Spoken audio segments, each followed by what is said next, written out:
Je m'appelle Patricia et je parlerai ici au nom de Hildegard Schneider, directrice de World Wide Wings. Éveil messianique. Ce thème d'aujourd'hui traitera circoncision du cœur ou dans la chair, deuxième partie. Comment pouvons-nous comprendre Paul ? Il a été accusé de manière suivante.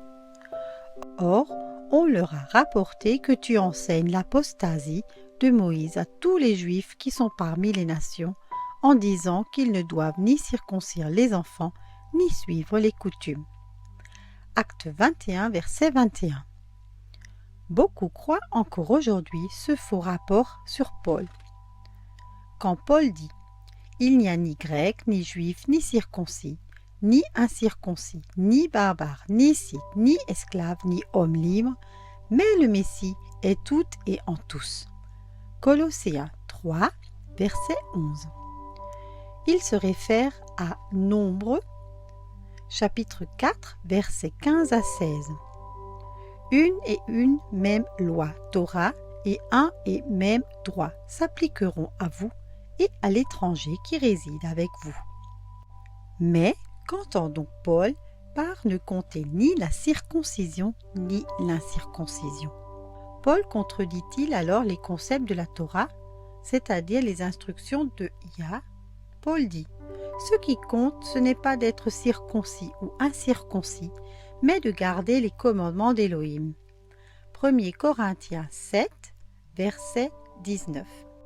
Il ne dit pas qu'il n'est pas nécessaire de se faire circoncire, mais que si l'on observe les commandements d'Élohim et que l'on est ainsi un corps circoncis, on se fait circoncire en conséquence comme signe extérieur.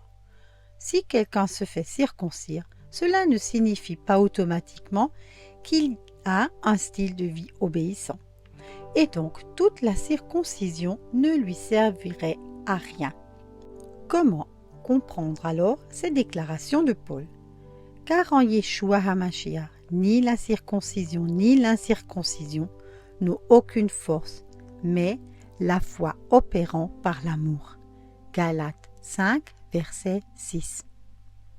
Donc, la circoncision et l'incirconcision n'ont aucune force, même pas celle du salut. Ce qui sauve, ou plutôt qui sauve, c'est Yeshua HaMashiach et la foi en lui. Une comparaison. Qu'un couple, un homme et une femme, portent ou non une alliance n'est pas déterminant. Ce qui est important, c'est l'alliance qui les lie tous les deux. Et le port de l'anneau est alors le symbole extérieur de cette alliance. Et il en va de même pour la circoncision. C'est ce que dit Yah. « Voici mon alliance, que vous observerez entre moi et vous, et ta descendance après toi. Tout mâle parmi vous sera circoncis. Vous serez circoncis dans la chair de votre prépuce. Ce sera le signe de l'alliance entre moi et vous. » Genèse 17, versets 10 à 12. La circoncision de la chair est le signe extérieur qu'ils vivent en alliance avec Yah et qu'ils ont été circoncis au niveau du cœur. Pour comprendre Paul, nous devons examiner le contexte. Paul a été confronté à un groupe d'hommes pour qui la circoncision était une condition préalable au salut des païens.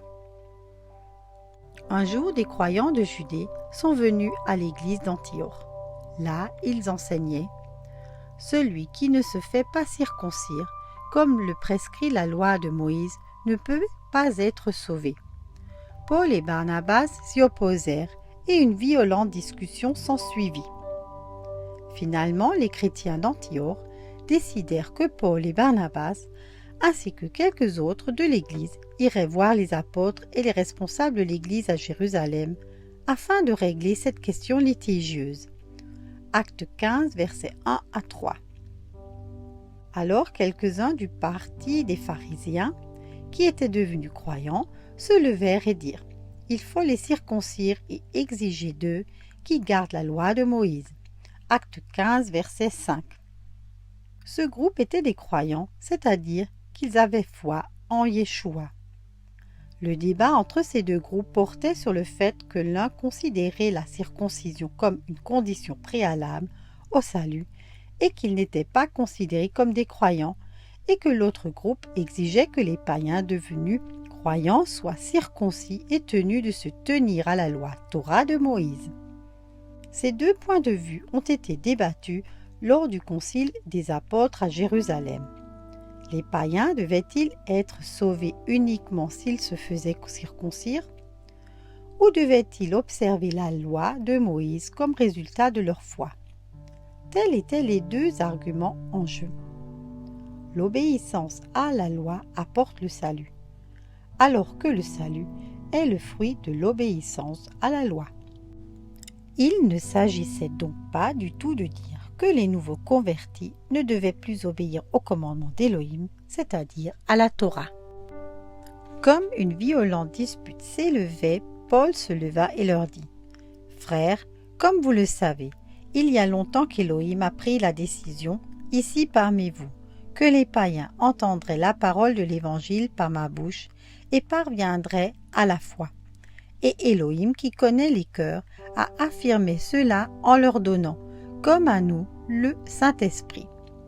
Il n'a fait aucune différence entre eux et nous, car il a purifié le cœur par la foi. » Acte 15, versets 7 à 9. Pierre soutient que le salut des païens est dû à la foi et réfute l'argument du parti de la circoncision comme condition préalable au salut. Dans ce débat, Jacques s'est levé. « Je pense donc, a déclaré Jacques, que nous ne devrions pas imposer des fardeaux inutiles aux gentils qui se sont tournés vers Élohim, ni leur imposer les lois juives. Nous devrions cependant leur écrire une lettre, leur demandant de ne pas se rendre impurs en adorant des idoles, de ne pas avoir de relations sexuelles interdites, de ne pas manger de viande d'animaux qui n'ont pas été complètement saignés, voire de consommer le sang lui-même. Car ces commandements de Moïse sont connus de tous depuis les temps anciens. On lit en effet sa loi chaque Shabbat dans toutes les synagogues. » Acte 15, versets 19 à 31. Il suggérait que les nouveaux convertis ne soient pas surchargés, car ils pouvaient lentement chaque Shabbat s'imprégner des commandements lorsque la Torah, la loi de Moïse, était lue dans les synagogues. Prendre ce débat lors du concile des apôtres à Jérusalem pour dire que la circoncision a été abolie n'est tout simplement pas vrai. Ce que le concile a montré, c'est que la circoncision et l'observation de la Torah ne peuvent pas nous sauver. Mais si l'on a été sauvé, on est alors encouragé à grandir dans l'observance des commandements. Et comme nous l'avons déjà entendu, Paul, à son retour de ce concile, a circoncis Timothée. Et il faut noter que Timothée n'était pas un nouveau converti, mais qu'il était déjà dans la foi depuis longtemps. Dans les églises de Lystre et d'Icône, Timothée était très estimé. Acte 16, verset 2. Aux Romains, Paul dit ceci : « Quel est donc l'avantage d'être juif ? Et à quoi sert la circoncision ? On a ainsi beaucoup d'avance sur les autres hommes à tout égard. Avant tout, Élohim a confié sa parole au peuple juif. » Romains 3, versets 1 à 2. Et abolissons-nous la loi d'Élohim en affirmant que la loi est déterminante ? Non, au contraire. C'est nous qui la mettons en valeur. Romains 3, verset 31. Comment comprendre cette déclaration de Paul ? Car en Yeshua HaMashiach, ni la circoncision, ni l'incirconcision n'ont aucune force, mais la foi opérant par amour. Galates 5, verset 6. En résumé, répétons-le. Ni la circoncision, ni l'incirconcision n'ont de force, même pas de force pour le salut. Ce qui sauve, ou plutôt qui sauve, c'est Yeshua HaMashiach, et c'est uniquement la foi en lui qui sauve.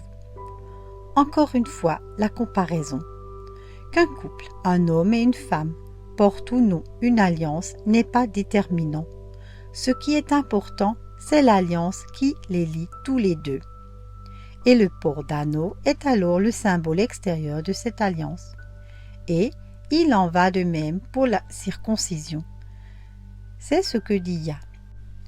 Voici mon alliance que vous observerez entre moi et vous, et ta descendance après toi.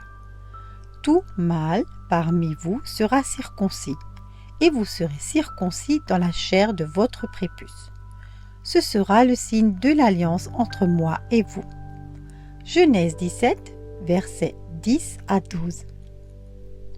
La circoncision de la chair est le signe extérieur qu'ils vivent en alliance avec Yah et qu'ils ont été circoncis au cœur.